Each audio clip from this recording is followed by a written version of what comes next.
Assalamualaikum warahmatullahi wabarakatuh. Kami dari kelompok 5. Kami akan menjelaskan mengenai hasil penelitian kami. Yuk simak videonya.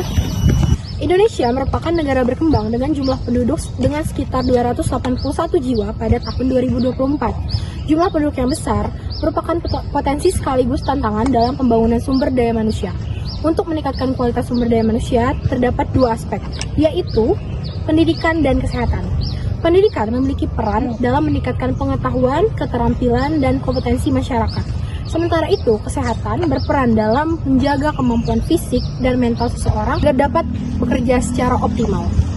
Kedua faktor tersebut diyakini memiliki pengaruh terhadap produktivitas tenaga kerja yang akhirnya akan mendukung pertumbuhan ekonomi nasional. Oleh karena itu, penelitian ini bertujuan untuk menganalisis kondisi pendidikan, kesehatan, dan produktivitas tenaga kerja selama periode tahun 2022 hingga 2024. Nah, kami melihat keterkaitan antara ketiga variabel tersebut.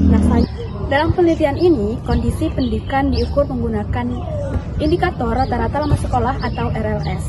Indikator ini menunjukkan rata-rata jumlah tahun yang telah ditempuh penduduk dalam pendidikan formal. Berdasarkan data tahun 2022 hingga 2024, kondisi pendidikan di Indonesia menunjukkan perkembangan yang cukup positif.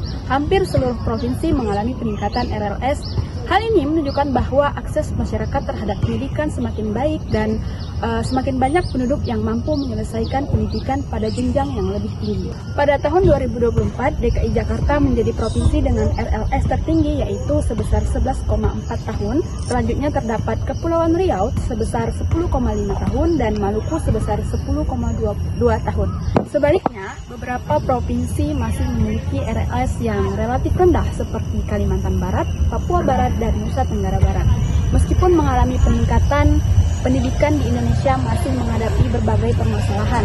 Permasalahan tersebut antara lain ketimpangan pendidikan antar wilayah, keterbatasan akses pendidikan di daerah terpencil, ketidakmerataan distribusi guru, keterbatasan sarana dan prasarana pendidikan, serta kesenjangan pendidikan dan pedesaan.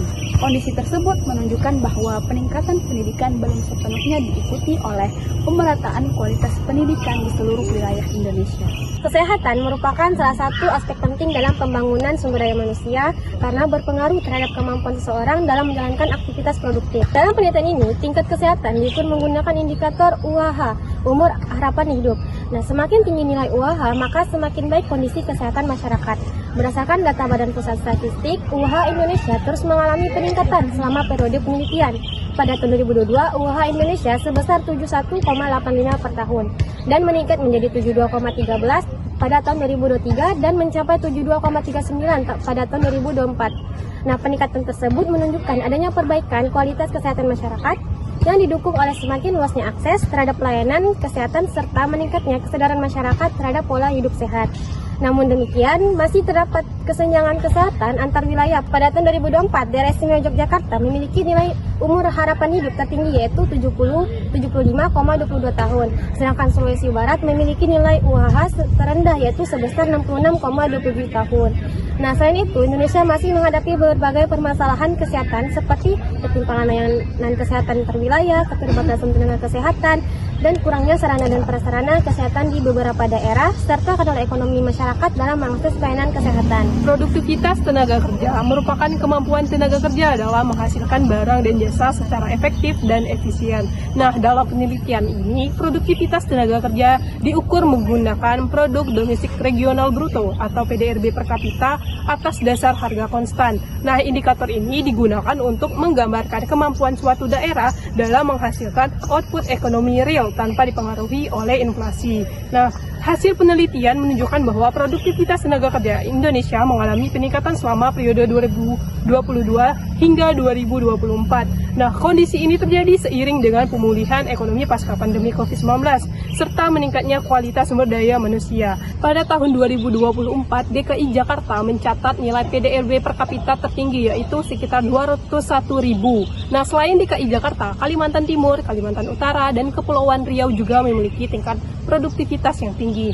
Sebaliknya, Papua Pegunungan, Nusa Tenggara Timur, dan Maluku memiliki tingkat produktivitas yang relatif rendah. Perbedaan tersebut menunjukkan menunjukkan bahwa masih terdapat kesenjangan pembangunan ekonomi dan kualitas sumber daya manusia antar wilayah. Secara umum, peningkatan produktivitas tenaga kerja menunjukkan bahwa kemampuan masyarakat dalam menghasilkan output ekonomi semakin baik. Namun, pemerataan produktivitas masih menjadi tantangan yang perlu mendapat perhatian pemerintah. Berdasarkan hasil penelitian, pendidikan dan kesehatan memiliki hubungan yang positif terhadap produktivitas tenaga kerja. Pendidikan memberikan pengetahuan, keterampilan, dan kompetensi yang diperlukan dalam dunia kerja. Tenaga kerja yang memiliki tingkat pendidikan lebih tinggi umumnya lebih mudah beradaptasi dengan perkembangan teknologi, lebih inovatif, dan mampu bekerja secara lebih efisien. Di sisi lain, kesehatan yang baik memungkinkan seseorang bekerja dengan kondisi fisik baik secara mental yang optimal sehingga mampu menghasilkan produktivitas yang lebih tinggi. Data penelitian menunjukkan bahwa daerah dengan tingkat pendidikan dan kesehatan yang relatif tinggi cenderung memiliki produktivitas tenaga kerja yang lebih baik dibandingkan daerah yang masih mengalami keterbatasan pada kedua aspek tersebut. Berdasarkan hasil analisis, dapat disimpulkan bahwa kondisi pendidikan, kesehatan, dan produktivitas tenaga kerja di Indonesia selama periode 2022 sampai 2024 menunjukkan perkembangan yang positif. Namun, masih terdapat berbagai kesenjangan antar wilayah yang perlu mendapat perhatian. Oleh karena itu, diperlukan upaya berkelanjutan untuk meningkatkan kualitas pendidikan, memperluas pemerataan layanan kesehatan, serta kesempatan kerja yang produktif, agar pembangunan sumber daya manusia di Indonesia dapat berjalan secara lebih merata dan berkelanjutan. Demikian presentasi dari kelompok kami. Terima kasih atas perhatian yang diberikan. Wassalamualaikum warahmatullahi wabarakatuh.